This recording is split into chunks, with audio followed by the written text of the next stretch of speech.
Conditions May Apply by CinnamonPinecones. Read by Distracted by Books. Chapter 102. A positive experience with my teachers? It's more likely than you'd think. Get a free PC check today. You all need to pick a class representative. You have until homeroom is over. I don't care how you pick, as long as you don't make it my problem, Eraser said, barely acknowledging the class before he crawled into his sleeping bag and collapsed in the corner. Kami, he was so dramatic. Before Izuku could even bite back a laugh, the entire class started shouting over each other, offering themselves up for the position. The sudden volume startled him, and he damn near jumped out of his seat.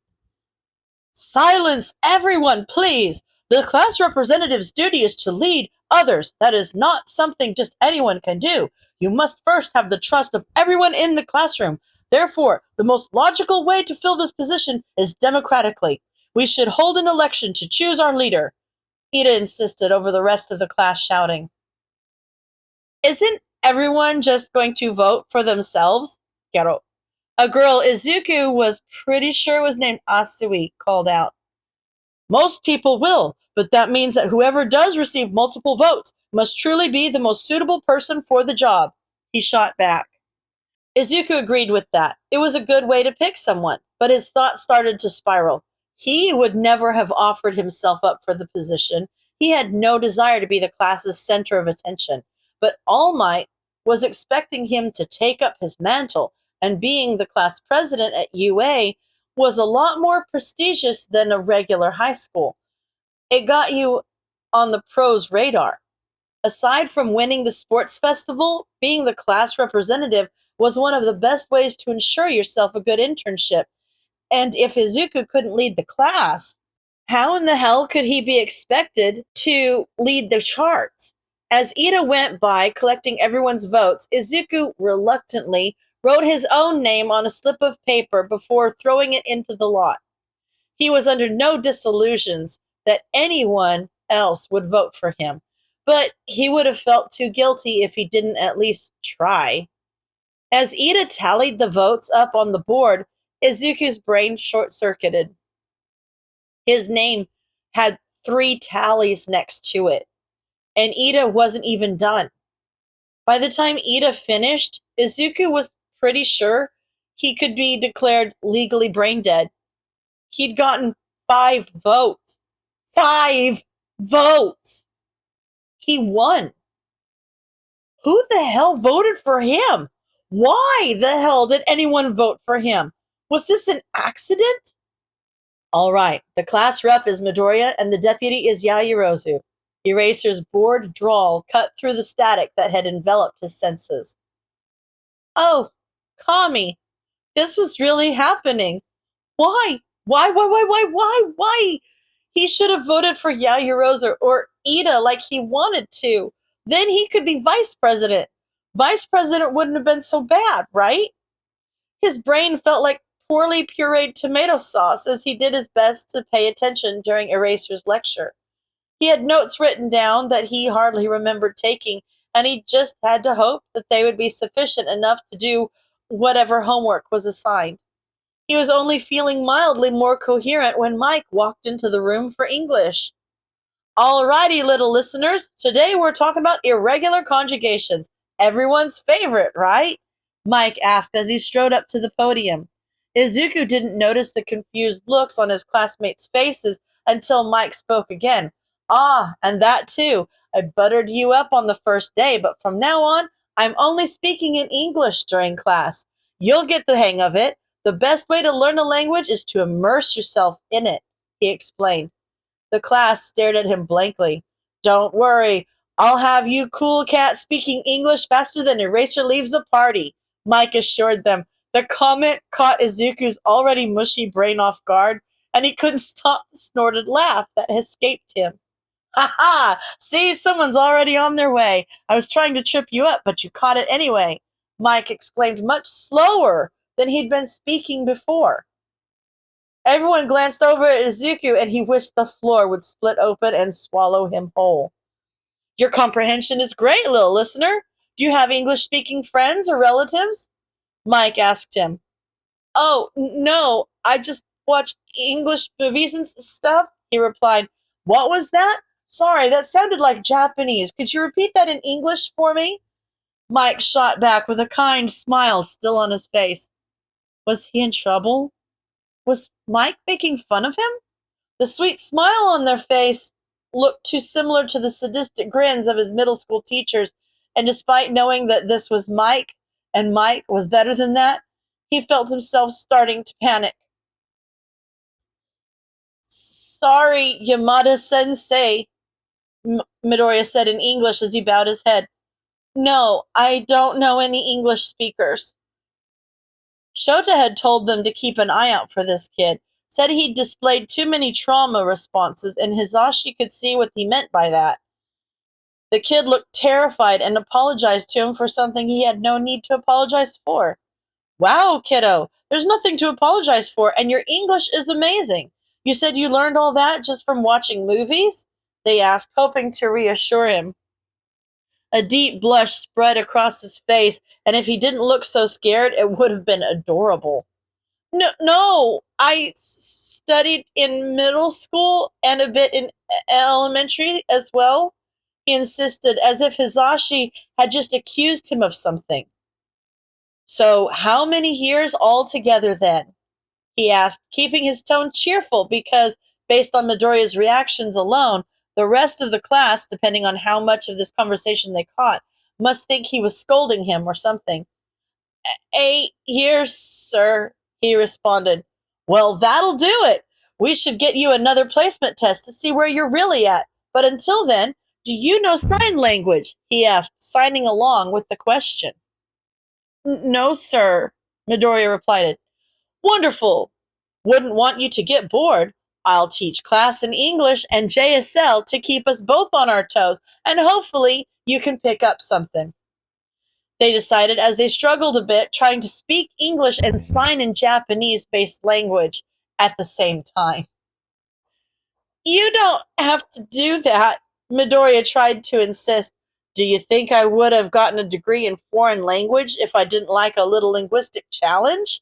He asked, keeping a bright smile on his face to drive the point home. All right, so irregular conjugations. He continued the lecture in English and JSL before Midoriya could argue further. I didn't know you could speak English. That was so cool, Uraraka said as their lunch conversation started to dry out. Oh, yeah, thanks, he replied awkwardly.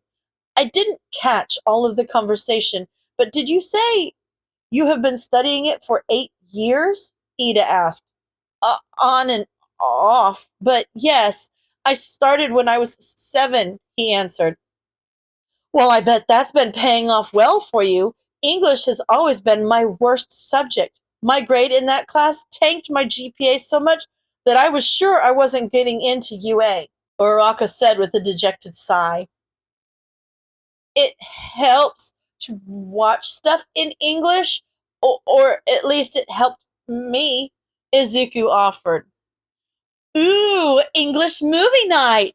And we can ask Midoriya what the heck anyone is talking about every 5 minutes, she shot back with a giggle.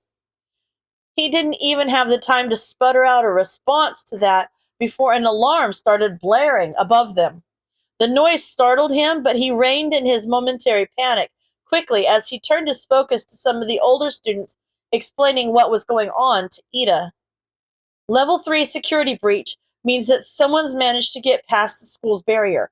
This hasn't happened in my 3 years here. We should get going, the elder student said in a panicked tone before turning tail and booking it.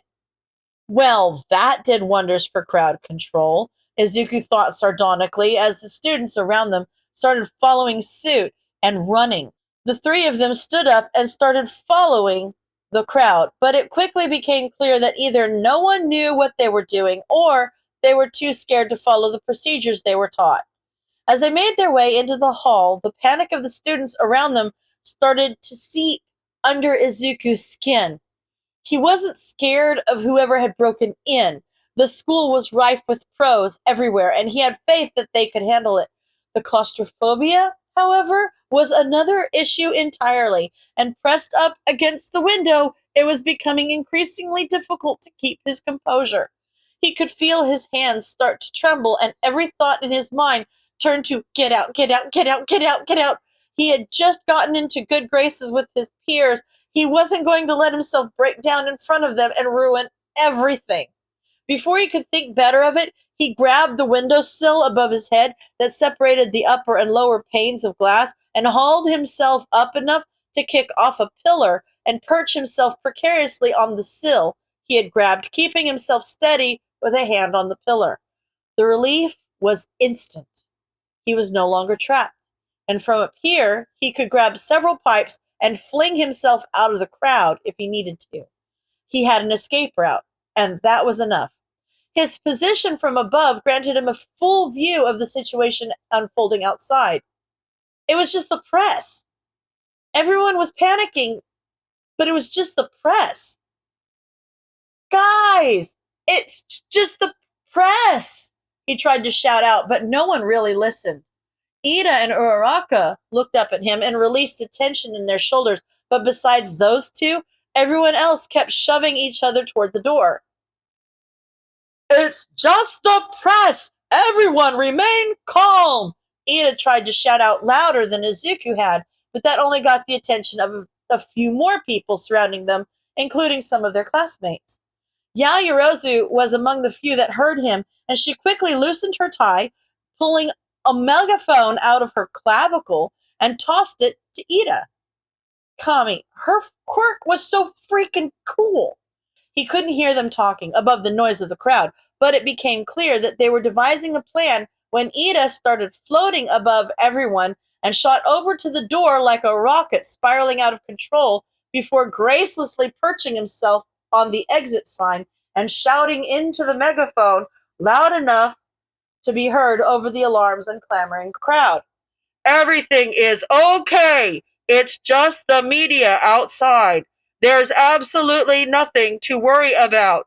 Remain calm and follow the evacuation protocol in an orderly fashion, he instructed concisely. The spectacle, along with the sheer volume, was enough to get the crowd's attention, and finally everyone listened.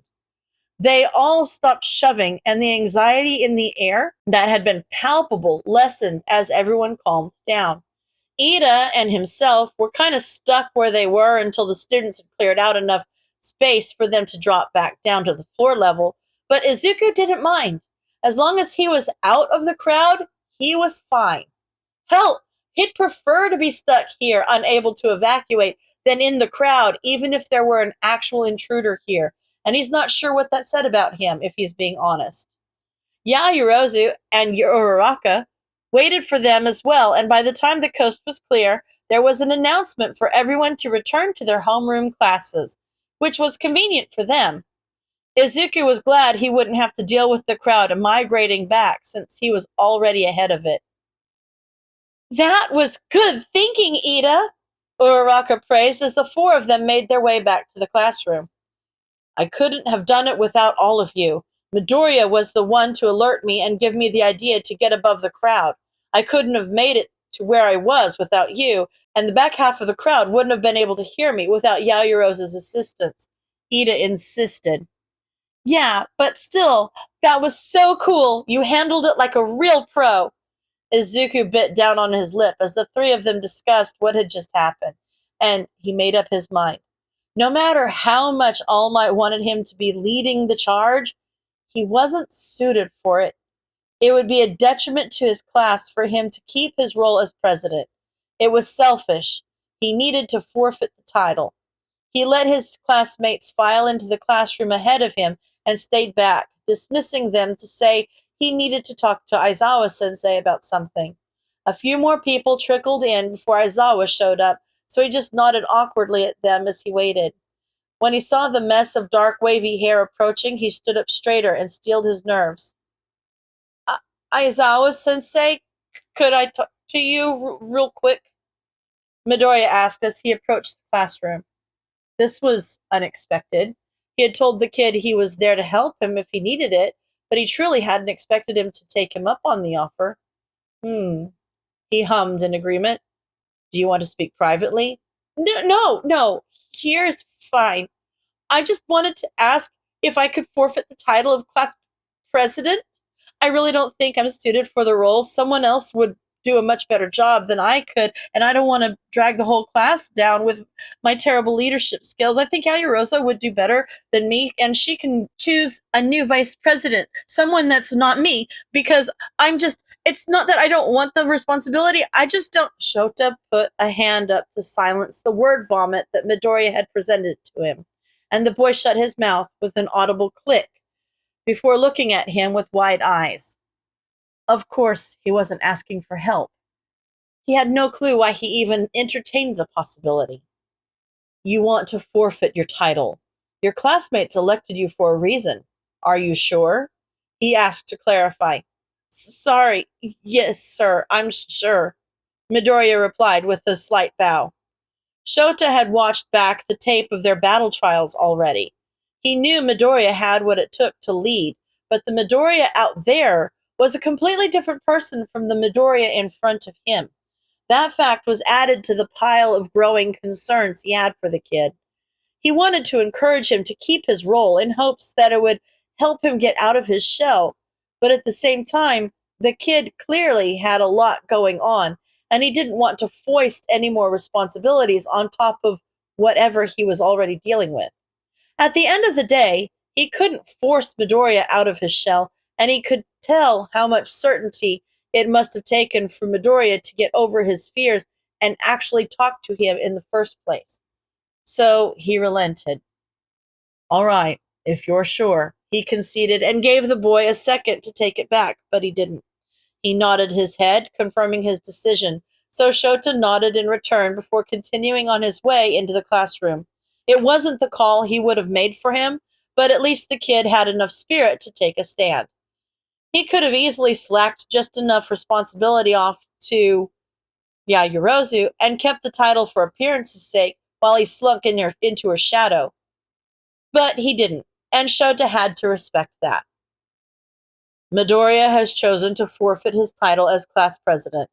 Yaoyorozu, you are being moved up to the role. You may choose a new vice president for yourself, but make it quick. We have a lot of work to do this afternoon, Shota announced after the last student took their seat. Yaoyorozu's eyes widened in surprise, and Midoriya shrunk into himself more than he already had been. Oh, oh, Yaoyorozu trailed off in surprise as she looked over the class, trying to make a decision quickly. Ida? If that's all right with everyone else, she offered. Yeah, I can totally get behind emergency exit Ida, someone piped up. Shota cut them off before it turned into a whole class discussion. All right, Yaoyorozu and Ida, it's decided. Now Bakugo, Yaoyorozu, Jiro, and Midoriya, you four will be spending the first half of heroics with Snipe for weapons training. After yesterday's debacle, I don't want any of you handling weapons you don't know how to use. Is there anyone else who has a weapon as part of their costume or quirk that I missed? He gave the class a second to offer up someone else, but when no one did, he continued, Good. The rest of you report to Gym Beta, and you four meet us there whenever you finish with Snipe. Everyone, go get changed. Gym uniforms today, but the four of you going to Snipe, bring your applicable support gear. Alrighty. Y'all ready for some good old-fashioned safety training? Snipe asked enthusiastically. Yes, sir. Yaoyorozu answered politely. Kacchan all but snarled at him like a dog, and Izuku and Jiro nodded their heads in agreement. Okay, Miss Yaoyorozu, I'm going to have more than a day's worth of stuff to cover with you, seeing as though your weapon of choice could be anything. So, why don't we cover knife work and explosives today to get these three on their way? Jiro, I know you ain't really working with explosives, but the shockwaves are similar, so I'm lumping y'all together. Snipe began. Sounds logical. Yaoyorozu agreed with a smile. Jiro just nodded again in agreement. Let's do some knife work first, since it's a little more straightforward. Bakugo, Jiro, y'all stay back. Listen if you want, but I'm not clearing you to carry a knife today since you don't have prior experience. Yaoyorozu and Midoriya, step on up, he instructed. Izuku could feel Kachan's eyes burning into his skull, but he did his best to ignore it. This wasn't about Kachan. This was about his education. He couldn't let All Might down by downplaying his skills. He wasn't going to get any better if he did that. And as much of a risk as it was for him to make potential connections back to Ivy, he didn't feel comfortable not having a knife as part of his costume. Just like when he started sparring with All Might, he couldn't hold back what he knew, even if it didn't make any sense for him to know what he knew. He was just going to have to field questions as they came. How much experience do y'all have with knife fighting? Snipe asked. Not a lot. I have worked with an instructor using weapons for a few years, but we rarely practice with knives. I am far more confident with a staff, Yaoyorozu answered. Then everyone's attention turned to him. I have a few years experience working with a trained professional, Izuku answered truthfully. Wonderful. Why don't you show me what you got, Bean Sprout? Snipe challenged as he threw what Izuku assumed was a blunted blade at him. He caught it by the hilt and turned his attention back to Snipe, who was laughing like a maniac. Was that luck, or are your reflexes that good? Did you know it was blunted? He asked through his laughter as he slapped his knee. Izuku really wished his skin wasn't so fair, or at least that he didn't blush so easily, because he felt the familiar heat rise on his cheeks and he just knew he looked like a strawberry. Yes, I figured it was blunted, he stuttered out in response. This'll be fun. Let's see if your knife skills are as sharp as you are, Snipe replied, beckoning him forward into the center of the room. Izuku followed obediently and took his place across from Snipe in the ring marked on the floor. You start. I don't want to come at you guns blazing if I don't know what you're capable of. And be careful. The blades ain't sharp, but I reckon you're strong enough to stab me with it anyhow. No quirk use, he clarified. Okay, he could do this. He knew how to do this. Avoid major veins and arteries and try not to maim anyone. Easy. He did that all the time. He took a deep breath and nodded to Snipe, confirming that he was ready before he lunged. He made out like he was going to stab him straight in the chest and waited for Snipe to block before dropping low and sliding the smooth edge of the knife across his shin and calf, springing back to his feet on the other side of the ring. Oh, you're quick, ain't you? Good move. Show me what else you got, Snipe said, squaring up again. He did a few more passes like that, dealing non-fatal but surely debilitating blows before Snipe started to go on the offense. The way he fought was similar to Eraser, but not nearly as fast. Snipe was a long-range fighter. He very rarely had to get his hands dirty like this, but he still knew his stuff far more than any of the street thugs he was accustomed to fighting. Izuku had a feeling Snipe was going easy on him because he managed to disarm him and press his blade against his jugular, effectively ending the fight. Sweet! You know your stuff, kid! That was damn near perfect, Snipe exclaimed as he tapped on Izuku's hand, prompting him to release him. Izuku stepped back quickly, with that damn blush still high on his cheeks. I don't know what in the hell they're expecting me to teach you. I got a sheet for you to fill out. Mark everywhere on the diagram there's a major artery or vein, and I can tell you already know all that. Once you finish, I'll sign off on it and you can head back to class, he said, as he grabbed a worksheet and handed it to Izuku before turning his attention back to the other three. Right. Miss Yaoyorozu, you're up. He watched as Yaoyorozu clicked her jaw shut and shook the shocked expression off of her face before she stepped up to join Snipe in the ring. Now that he wasn't distracted, he could once again feel Kachan's eyes burning a hole through his skull. There wasn't anywhere to sit in the room except for on the bench that Kachan and Jiro were sitting at, and Izuku seriously considered crouching in the far corner of the room like a goblin as he filled out the worksheet Snipe had given him. But again, this wasn't about Kachan. He needed to pull himself together and stop acting like a terrified little Deku. It couldn't be said that he walked over with his chin held high by any stretch of the imagination, but he still walked over and took a seat on the bench. As was to be expected, Kachan piped up not long after that. Where the hell did you learn to do that, Deku? He growled. I had a teacher before UA. I just said that. Were you just pretending to be weak the whole time? What the hell kind of game are you playing? Did you do all this just to humiliate me? Kachan continued whisper shouting at him. I'm not. I wasn't trying to. You two cut it out. Bakugo, leave him alone. Your arguing ain't good for focus. Snipe chided. Izuku didn't dare speak another word after that, and thank Kami, Kachan didn't either. He could tell he was seething and glaring at him the whole time he filled out the worksheet, but Izuku did his best to ignore him. He finished his work as quickly as he could and waited for Snipe to finish a round with Yaoyorozu before he stood up and handed over the page once he'd gotten Snipe's attention. Snipe scanned his work quickly before signing his name off on the bottom. Knew you knew your stuff. You're good to go, but come on back anytime you want to scuffle. Snipe dismissed him with a friendly clap on the shoulder. Izuku did his best not to jump out of his skin at the unexpected gesture and thanked Snipe with a polite bow before taking his leave.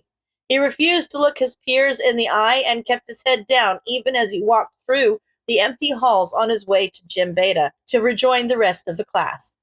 Kachan was getting restless, and he knew it was only a matter of time before he started demanding answers from Izuku, but he was just going to have to cross that bridge when he got to it. Eraser raised a brow as he entered, clearly not expecting him to have gotten back so soon. The class seemed to be sparring, and he gestured Izuku over to him. Done already? He asked as Izuku approached. Yes, sir, he replied with a nod of confirmation. Snipe signed off on you. Yes, sir, he confirmed again. Eraser raised an eyebrow at that, but didn't comment on it further. The class is working on quirkless hand-to-hand combat right now. I'm still gauging where everyone's at, but from what I saw from yesterday, you seem to be on the more advanced side, and we're working with an odd number at the moment, so you can pair with me for now, Eraser explained casually. Any lingering blush he might have had drained from his cheeks quickly. He must be setting a world record for the widest color range covered by one person's face in the span of an hour. Kami, this was a terrible idea. It had been a while since he'd sparred with Eraser, but Eraser taught him damn near everything he knew, and no one was more familiar with Ivy's fighting style than he was. Midoriya? Eraser called his attention back. Is that all right? Yes, of course, sir. He forced out a reply against his own will. All right. No headshots, no groin shots, no maiming, and no quirks. If you have the opportunity to strike your opponent in a way that will actually injure them, then pull your punch, and the match point will go to you. I'm ready whenever you are, he said after studying him for a moment. Okay. Izuku had a choice to make now. Throw the fight or actually try. He could tell Eraser's attention was split between him and the rest of the class. He'd positioned himself so that everyone was within his field of view.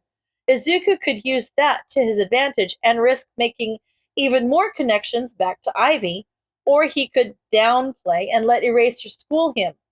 Quite literally. He was going to have to fight Eraser as himself eventually. He was his teacher, and Izuku was training to be a hero. It was unavoidable.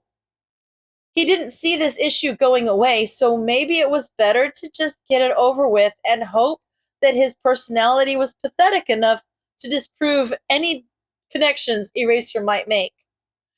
It had to be Eraser, didn't it? It just had to be Eraser. He cursed his shit luck and took his stance, nodding to his sensei before charging, just like he had with Snipe. And just like he had with Snipe, he feigned high and went low. But Eraser wasn't going easy on him. He jumped over Izuku's attempt to trip him up and used his crouched position against him. Eraser went to pin him, but he rolled out of the way and got back to his feet on his other side. Not giving Eraser a chance to strike again, he dove back in with a punch that was swiftly caught by the wrist. When Eraser tried to twist his arm behind his back, he kicked the leg out as he spun, forcing Eraser to release him if he wanted to keep his balance. Unfortunately for him, that got Eraser's attention. After a brief glance to the class, he shifted his focus entirely onto Izuku. That razor-sharp focus was enough to unsettle him as Ivy, and now that it landed on him as Izuku, he had to fight against the instinct to freeze or run. He barely dodged Eraser's next strike, and he didn't pull himself together enough to do anything but defense for another 3 passes. Once his faculties returned to him, he took the first opening he saw. As Eraser threw a punch, he blocked it with his right arm and delivered a swift uppercut to his exposed diaphragm with his left. The blow knocked the wind out of him, and he was forced to fall back for a moment. The minuscule smirk he saw on the man's lips as he caught his breath set off every alarm bell Izuku had, and he was not surprised when Eraser raised his hand to grab his scarf. Oh, he was in for it now. He dodged out of the way the first time Eraser went to ensnare him. The second attempt was much closer, but the third time was a charm. He managed to grab his left arm, but before Eraser could use his hold to pull Izuku closer and take him down, he pulled out the knife he'd had on his pocket from his lesson with Snipe and slashed the scarf apart. He'd used the blunted blade Snipe had provided him earlier, but Eraser had told them to bring applicable support gear, so he still had his real knife on hand, and if Eraser could use a weapon, then so could he. Eraser was surprised for a split second, and that was enough for Izuku to get a solid kick in. He swept Eraser's feet out from under him, and he went sprawling to the ground. But he didn't stay there for more than a millisecond before he was rolling back to his feet. Izuku was too gobsmacked by the fact that he'd actually managed to trip Eraser up to properly dodge the next loop of capture scarf that Eraser threw at him. He was on the ground in a veritable cocoon of fabric before he even knew what hit him. He actually tripped him. He wasn't even going easy on him. He'd never managed to knock Eraser on his ass, even as Ivy, and now he finally managed it when he wasn't allowed to gloat. This was bullshit. He'd only been able to do it because Eraser didn't expect that level of skill from him. He probably couldn't do it again. But he still wanted to rub it in the geezer's face. He wiped the self-satisfied grin off of his face as Eraser pulled his capture scarf back and sent him spinning before he found himself free of his bindings and face first on the floor. As odd as it was, the situation he found himself in was the most comfortable he'd been since he'd stepped foot on UA's campus. This was familiar. This was something he knew how to do. He was almost worried he was going to have to fake Izuku's anxiety when he faced Eraser, but the sight that met him when he looked up had the panic flowing on its own. The entire class had stopped whatever they were doing and were now staring at Izuku. He glanced back to Eraser, whose face remained impassive as always, and he followed Izuku's gaze behind him to the rest of the class, who had all started talking at once. "Stop gawking and get back to work," he reprimanded, cutting off their chatter instantly. Izuku felt like he needed to justify that performance, to tell everyone that he really wasn't that good at fighting. He just knew Eraser's moves well enough to preempt them. But he couldn't, and now he's pretty sure he just built himself a reputation he couldn't live up to. He did his best to take a deep breath and remind himself that he was doing this for the sake of One for All. He was doing this so that he could one day fill All Might's shoes. He was doing this for good reasons. And he didn't do anything wrong. He didn't do anything wrong, right? Any resolve he had in that statement crumbled as Eraser turned his attention back to him. "Who taught you how to fight?" he asked. "A family friend," he peeped out, remembering the half-truth he told Shinso when he had asked Izuku the same question over a year ago. "They, do mixed martial arts?" Eraser raised an eyebrow and eyed him critically. But, thank Kami, he didn't press the matter. That was good. "They're due to swap partners in 2 minutes. I'll have you join Ojiro and give someone else a break." He kept his mouth shut and just nodded in agreement. "And I'll take that knife for now," he added as Izuku started to shuffle away. "Yes, sir. Sorry, sir." He apologized quickly and handed over the weapon in its sheath. You're only playing fair. I just don't want you using this against your classmates, Eraser replied as he took the knife. Shota was impressed. He'd never had a first year so skilled in hand-to-hand combat. Midoriya fought like a seasoned pro. He fought the same way Shota did. Damn near every move he pulled was exactly what Shota would have taught him to do, and the more he thought about it, the more unsettlingly true the statement became. He kept an eye on the kid as he repeatedly sent Ojiro sprawling, never failing to offer out a hand to pull him back to his feet again.